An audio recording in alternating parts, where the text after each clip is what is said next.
Bonsoir, Pasteur Georges. Bonsoir Jean-François, vous me manquez. C'est réciproque. Dans un premier temps, avant de rentrer dans le vif du sujet, je tenais à vous féliciter pour la sortie d'un commentaire biblique que vous avez écrit qui s'intitule Des Healing Daniel. Et puis peut-être je laisserai je vous laisserai la parole pour que vous puissiez peut-être le présenter puis dire où est-ce que les gens pourraient se procurer ce commentaire biblique sur le livre de Daniel que vous avez intitulé Des Healing Daniel, un commentaire biblique en anglais qui a déjà connu son lot de succès. Oui, je travaille 10 ans là-dessus pour finalement enfanter. Ça s'appelle Desealing Daniel, donc déceler Daniel, ouvrir le sceau qui a été mis sur Daniel. C'est un livre de prophétie fascinant, Daniel. C'est une œuvre de 600 quelques pages en format A4. Mais c'est ouvert à tout le monde. Donc, ça parle aux gens qui sont d'un niveau académique, mais aussi monsieur et madame, tout le monde qui veut juste une meilleure compréhension du livre de Daniel. Hmm. Ça se vend très bien, c'est sur Amazon.com, Amazon.ca. Le prix, bien sûr, reflète la grandeur du sujet. C'est le commentaire le plus exhaustif sur le livre de Daniel depuis une génération. Et le couvert est très beau. Mais je voulais remercier Théo Vox aussi. Puis je voulais remercier Nancy, parce que c'est elle qui a fait, qui a parcouru tout le texte, qui a fait la mise en page du texte. Elle a fait un travail assidu et diligent. Donc, merci Nancy. C'est en anglais, bientôt à venir en français, Dieu voulant. Bien, merci beaucoup, Georges, puis on souhaite la meilleure des chances pour la suite des ventes rattachées à ce livre-là. Georges, depuis le début d'avril 2025, le Liban fait face à une intensification des frappes israéliennes, notamment dans le sud, ciblant des positions présumées du Hezbollah. Ces opérations ont entraîné des pertes humaines et des destructions, ravivant les craintes d'une escalade majeure dans la région. Mais juste avant de parler plus loin, on va regarder une vidéo ensemble pour la commentera par la suite.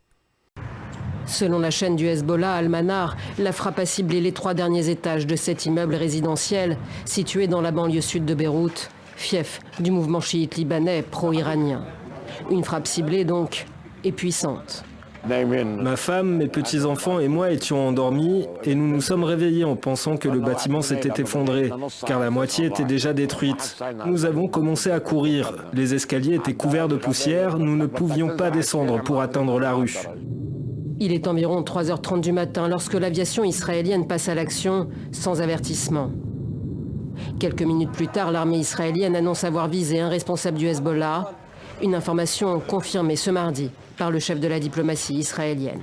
Il dirigeait depuis peu des terroristes du Hamas et les aidait à mener à bien une attaque imminente contre des civils israéliens.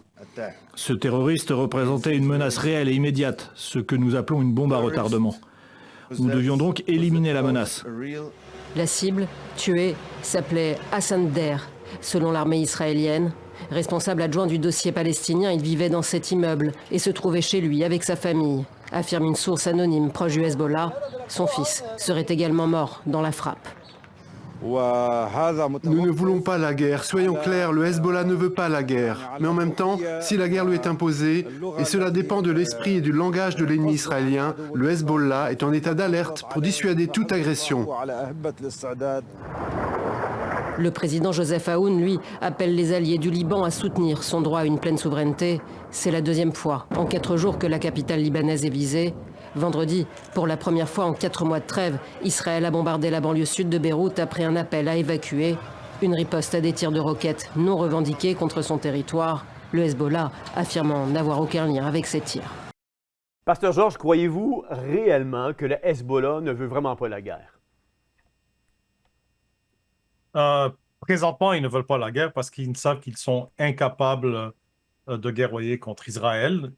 Tout ce qu'ils veulent pour l'instant, c'est de pouvoir survivre et se reconstituer leurs cadres supérieurs qui ont été complètement éliminés, reconstituer aussi leur ligne de fournissement en armes qui passait à travers la Syrie, mais maintenant le régime en Syrie est tombé, donc ce lien a été tranché et ils veulent pouvoir aussi se reconstituer leur supplément financier de l'Iran et d'autres façons. Donc, s'ils ne veulent pas la guerre, c'est juste parce qu'ils ne sont pas en position. Mais rappelez-vous que juste après le 7 octobre, c'est Hezbollah qui a tiré des centaines de missiles contre Israël. Oui, tout à fait. Comment la population libanaise perçoit-elle les frappes récentes qui sont survenues au début du mois d'avril? Bon, il n'y a pas il n'y a pas une population libanaise euh, homogène. Le Liban est très, très divisé. Donc, ça dépend à qui tu demandes. La majorité de la population applaudit ces bombardements parce qu'ils veulent se débarrasser de Hezbollah.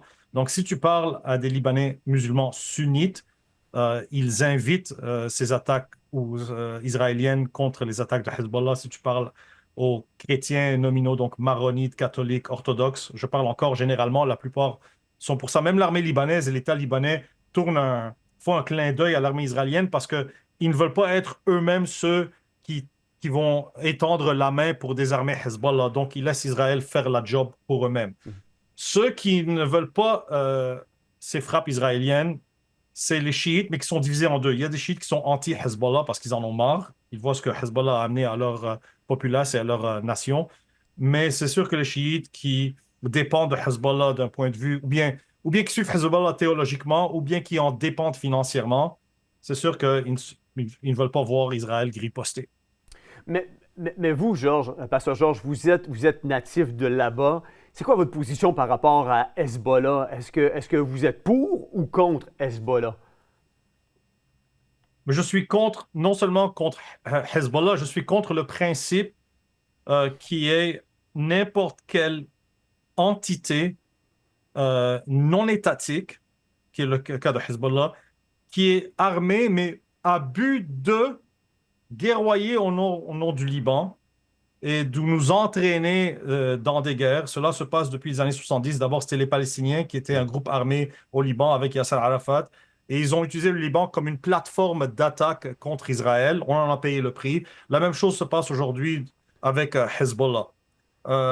Donc, le problème, c'est qu'il y a un aspect ici qui est religieux, et c'est l'aspect musulman.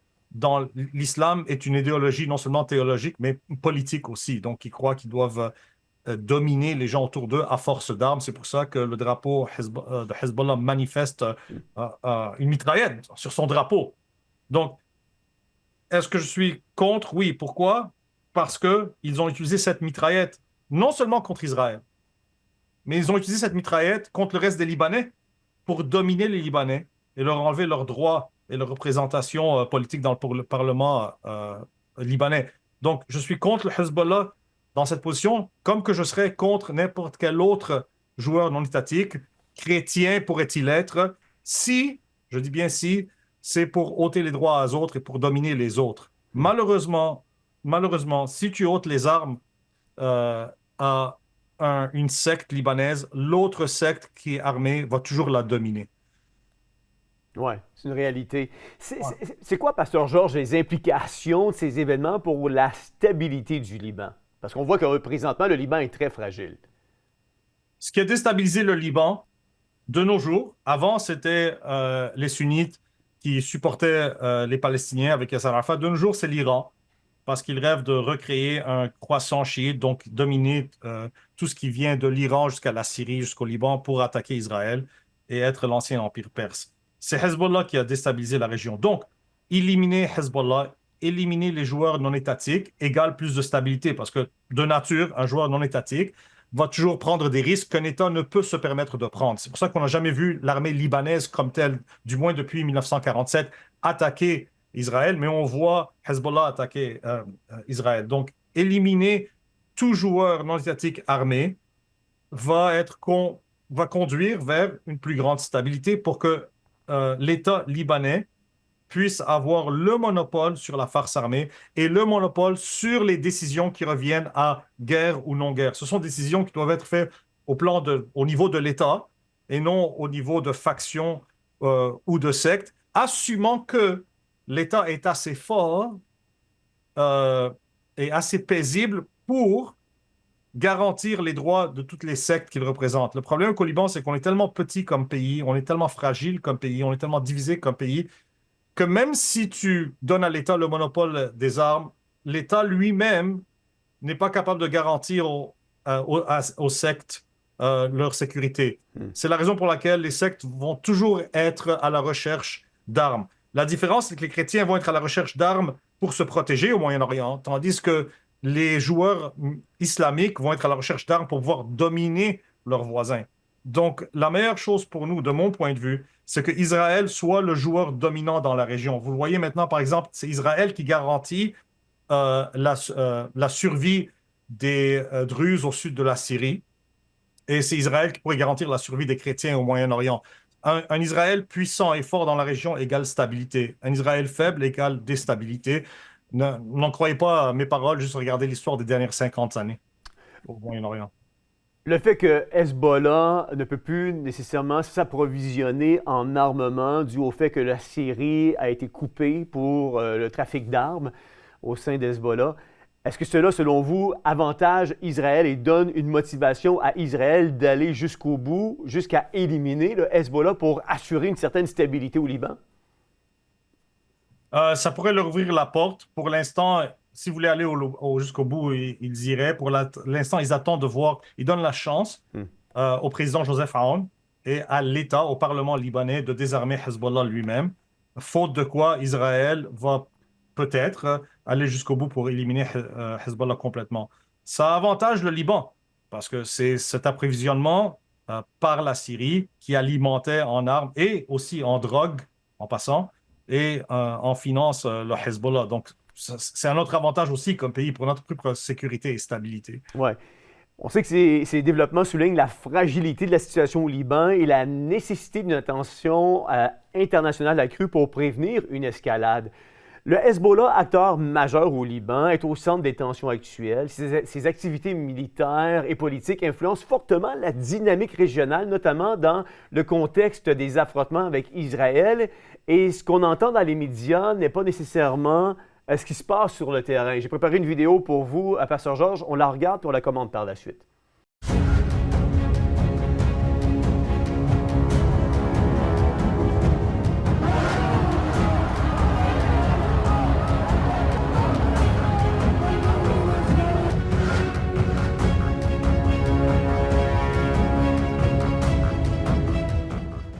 نحن لن نسمح لأحد أن ينزع سلاح حزب الله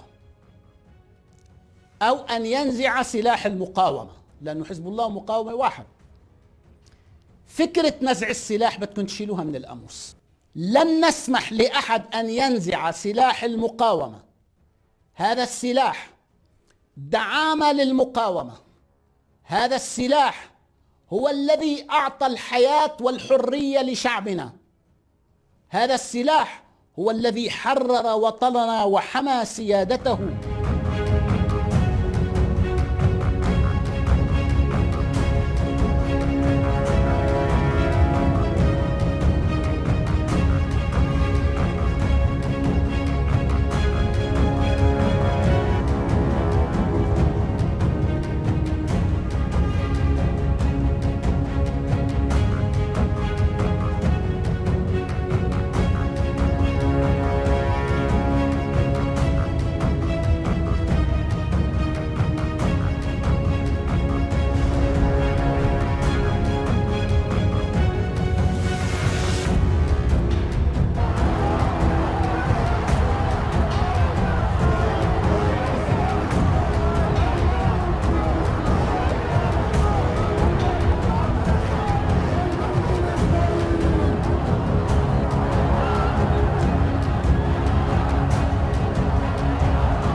Pasteur Georges, on vient de le voir dans la vidéo. L'individu qu'on a vu dans la vidéo disait qu'il n'y a aucune force qui pourra nous désarmer. Puis il semblait dire aussi que quand on parle de désarmement, c'est vraiment un discours qu'on entend seulement en ligne et non pas la volonté et non pas cette volonté que nous voulons adresser, nous, de notre côté. Qu'est-ce que vous dites par rapport à ça? Oui, bon, Naïm Qassem, qui est le nouveau secrétaire général du Hezbollah, qui est le remplaçant de Hassan Nasrallah, qui a été assassiné le 27 septembre, donne ce discours à but de... C'est pour la consommation interne de Hezbollah. Le désarmement de Hezbollah est quasiment fait accompli, total. Il y a quelques négociations qui se passent présentement avec l'État libanais pour que l'État libanais puisse prendre les armes du Hezbollah. C'est pour consommation interne. Quasiment personne n'écoute Naïm Qassem. Il n'a jamais été un joueur majeur. Il n'a jamais eu de poids majeur. Même durant les jours glorieux de Hezbollah, Naïm Qassem était un acteur mineur et maintenant il est caché, je ne sais pas où. Il fait ces discours-là juste pour garder le support moral de sa base. Mais personne ne prend ses paroles au sérieux. Hezbollah est quasiment complètement désarmé. Et c'est faux. C'est qu'une question de temps maintenant. Si les choses continuent de même pour que Hezbollah soit complètement désarmé. Ouais. Récemment, oui, allez-y. Non, allez-y, Pasteur Georges. Récemment, à titre d'exemple, il y a, je pense, la semaine passée, 400 familles des meneurs de Hezbollah, des cadres supérieurs de Hezbollah, on leur a permis de quitter le Liban. Ils ont fui le Liban pour des pays de l'Amérique du Sud et de l'Afrique. Ça parle beaucoup plus qu'un message rah de Naïm Qassem. Là, c'est le terrain qui parle. Ils sont en train de quitter. C'est game over pas mal.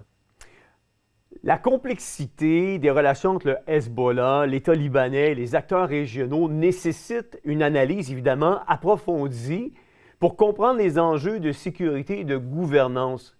Selon vous, Pasteur Georges, quels sont ces enjeux dont il est question? Là, une chose, je veux dire, une des choses ou une des choses que je crains présentement comme Libanais, comme un enjeu potentiel, et c'est relié à Hamas. Parce que Hamas voit qu'ils perdent le contrôle de Gaza. Donc, ce qu'ils sont en train de faire, c'est qu'ils prennent une page du livre de jeu de Hezbollah qui est le suivant.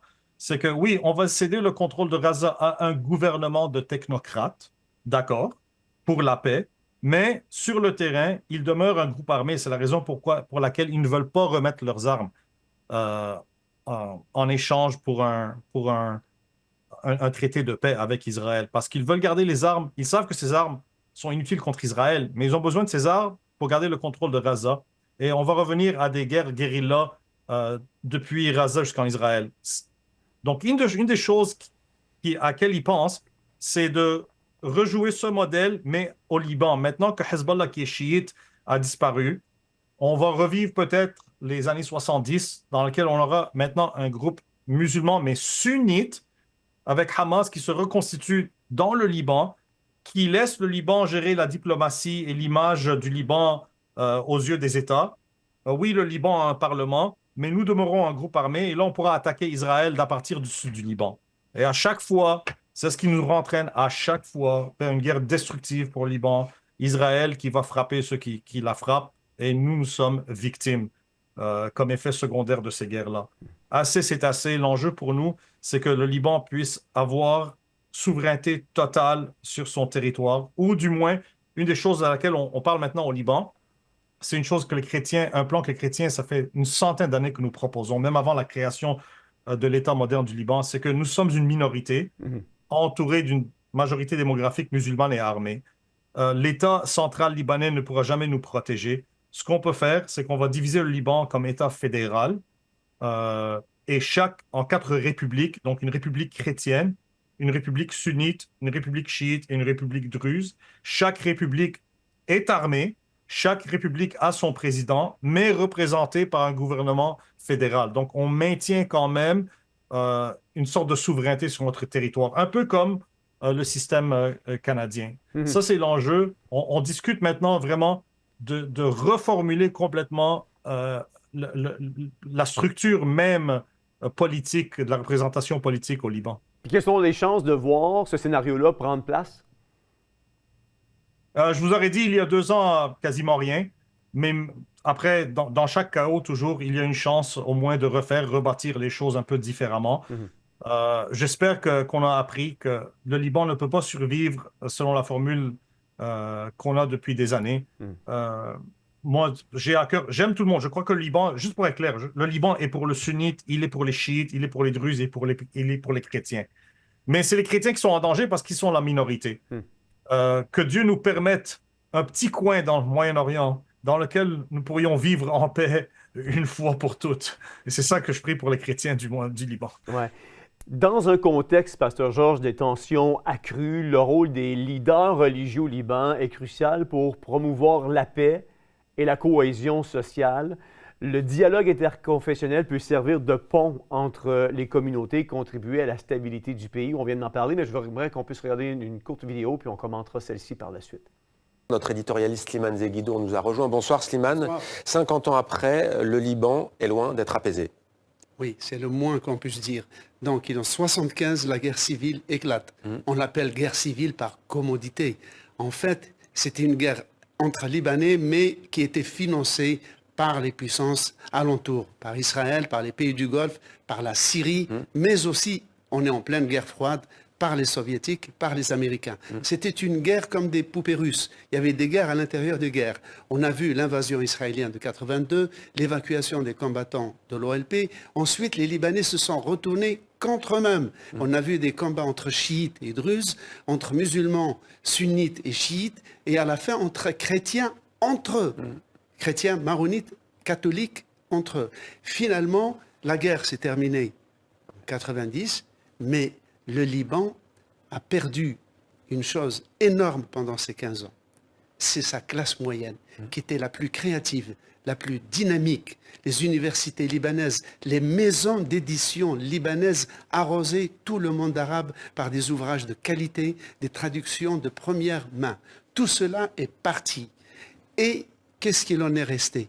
Il en est resté les seigneurs de la guerre, c'est-à-dire les chefs confessionnels, chrétiens, druzes, chiites, sunnites, qui étaient des jeunes seigneurs de la guerre, sont toujours aux affaires 50 ans après.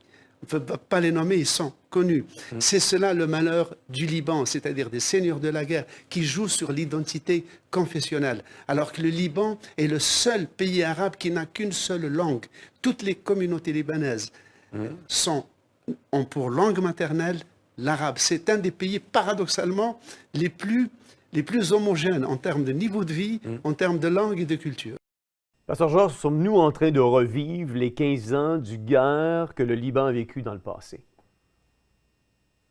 Ouais, c'est ça qu'on a peur. Comme analyse, c'était pas mal. Toujours l'emphase sur Israël. Israël a envahi pour éliminer le PLO et Yasser Arafat. Mais c'est pas mal vrai ce qu'il a dit. Oui, on a perdu la classe moyenne. En matière de langue, en passant, c'est vrai que nous avons tous la langue maternelle, mais une partie de la population libanaise qui refuse l'arabe comme langue maternelle. Pourquoi? Parce que nous parlions l'araméen originalement, et c'est les colonisateurs arabes qui ont envoyé le Moyen-Orient qui nous ont forcés à parler l'arabe. Donc, il y a un mouvement libanais qui cherche à refaire de l'araméen notre langue nationale pour pouvoir avoir notre propre identité. Mais étant donné qu'on est tellement petit, on est comme porté par la vague arabe. Vous parlez l'arabe ou l'araméen, ou les deux? Je parle l'arabe parce que nous avons naquis comme ça. Les Arabes nous ont conquis, nous ont forcés à parler l'arabe. Mais reste qu'il y a une certaine section de la population libanaise, syrienne et même turque qui parle encore l'araméen. J'en ai dans ma famille d'ailleurs. Et il y a comme à chaque quelques années, il y a encore un élan nouveau pour l'araméen. Mais pour maintenir l'identité arabe du Liban, les pays voisins ont toujours peur de cet élan. C'est un peu comme le Québec, voyez-vous, on veut protéger notre français, mais on se noie dans une mer anglophone, c'est un peu similaire. Ouais. Donc c'est malheureux, je ne parle même pas la langue de mes ancêtres à cause des conquérants arabes qui nous ont forcés à parler l'arabe. Ouais. Le renforcement du dialogue, en parlant de dialecte, interreligieux est-il essentiel pour construire une société résiliente face aux défis actuels? OK. Donc, nous faisons face à un dilemme. Nous sommes face à un dilemme quand on parle de la représentation religieuse des Libanais et des meneurs religieux. D'une part, on a besoin de, je vais vous dire pourquoi, surtout pour les minorités, d'accord? Si on constitue l'État libanais comme un État purement laïque. Donc, il n'y a plus de...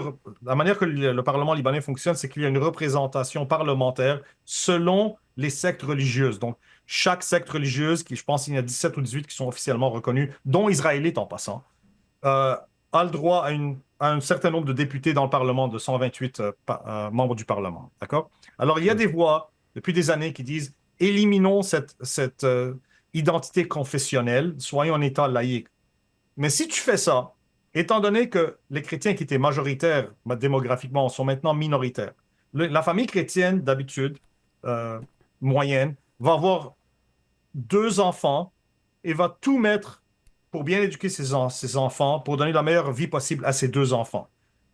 Les familles musulmanes, généralement, vont avoir une multitude d'enfants et ne vont pas être si investis en termes d'éducation et d'attention, du fait qu'ils en ont tellement, c'est sûr. Mais nous, on perd démographiquement. On va complètement être effacés.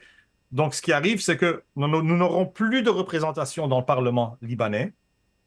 Et en plus, c'est que, oui, tu pourrais avoir un État laïque, mais n'importe quel moment, tu vas avoir un joueur musulman religieux qui va vouloir s'emparer de ce gouvernement centralisé maintenant et ensuite nous subjuguer encore une fois. Donc, on a besoin de la représentation confessionnelle, traditionnelle, qui donne plus de poids aux chrétiens malgré notre minorité démographique pour survivre. Donc, de ce côté-là, on a besoin des meneurs religieux et de la représentation confessionnelle. Le problème, c'est que ce sont ces mêmes meneurs religieux qui vendent le Liban à chaque fois pour de l'argent aux pays voisins dont Slimane parlait dans l'entrevue. C'est vrai, c'est que les meneurs religieux maronites vont vendre le Liban aux pays arabes pour leur argent du pétrole ou à la France. Les chiites vont vendre le Liban à l'Iran. Les sunnites vont vendre le Liban à l'Arabie saoudite. Donc, on a besoin des meneurs religieux, mais en même temps, c'est la source de notre trouble aussi.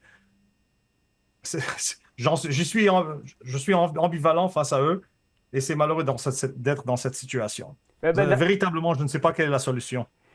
En fait, ma dernière question pour vous, Pasteur Georges, ce soir, ça va un petit peu dans la même direction. C'est comment les acteurs locaux et internationaux peuvent-ils contribuer à une solution durable au Liban?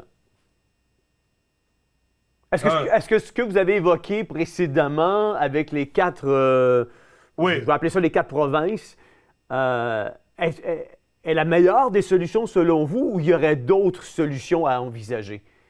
C'est une bonne question. Je n'ose pas prétendre savoir quelle est la meilleure solution. Il y a un docteur Imad Shamroun au Liban qui prône cette solution-là. D'ailleurs, comme je l'ai dit, on la prend depuis des années, c'est que le Liban soit un État fédéral. Et c'est applicable aussi dans les petits pays comme la Suisse, aussi petits soit-on. Les chrétiens ont besoin d'être protégés. Il leur faudrait une autonomie sur leur territoire, avec leur propre identité. Mais cela, écoutez, je vous le dis, je suis sincère là-dedans, je ne vois pas qu'est-ce qui garantirait notre survie autre qu'un État Israël fort qui soit dominant dans la région pour arrêter les agressions musulmanes. Si vous voulez voir comment la preuve que cela serait bénéfique aux chrétiens, c'est regarder l'état des chrétiens en Israël. Les chrétiens dans les pays musulmans sont persécutés, ce sont des citoyens de seconde classe. Les chrétiens d'Israël vivent dans la prospérité et oubliez l'Internet pour l'instant, regardez comment les chrétiens votent avec leurs pieds. Quand Israël contrôlait le sud du Liban, de 82 jusqu'à l'an 2000, avant leur retraite, le redéploiement à l'intérieur d'Israël, les chrétiens étaient dans le sud du Liban. Quand Israël est sorti, des milliers de chrétiens ont suivi l'armée israélienne jusqu'en Israël et sont devenus des citoyens israéliens de choix, parce qu'ils ne voulaient pas vivre sous un sud du Liban dominé par Hezbollah. Ils ont voté avec leurs pieds. On sait où est notre sécurité. On a besoin d'un Israël fort parce que le Liban est trop petit, est trop faible, est trop divisé. Et là, au niveau du Liban, moi je prône aussi cette idée d'avoir un État fédéral avec aussi des républiques armées. Parce que aujourd'hui, le discours populaire au Liban, c'est il faut que seulement l'État ait les armes. Mais je comprends les chiites aussi qu'ils ont peur. Parce que regardez ce que Al-Joulani a fait en Syrie aux chiites et aux alaouites. Il les a massacrés une fois qu'ils se sont dénudés de leurs armes. Donc, le Moyen-Orient, malheureusement, c'est vrai que tu as besoin d'armes pour te protéger. Mais le problème, c'est que ces mêmes gens utilisent leurs armes pour dominer l'autre. Donc, moi, au point de vue du chrétien, un pays fédéral, le Liban, un Israël fort, un pays fédéral, le Liban, avec des républiques indépendantes, avec un gouvernement fédéral et une large étendue d'autonomie pour ces républiques, pour que les chrétiens puissent vivre en paix. Nous, on ne fait pas la guerre aux gens. Nous, on veut juste vivre en paix. Oui, oui.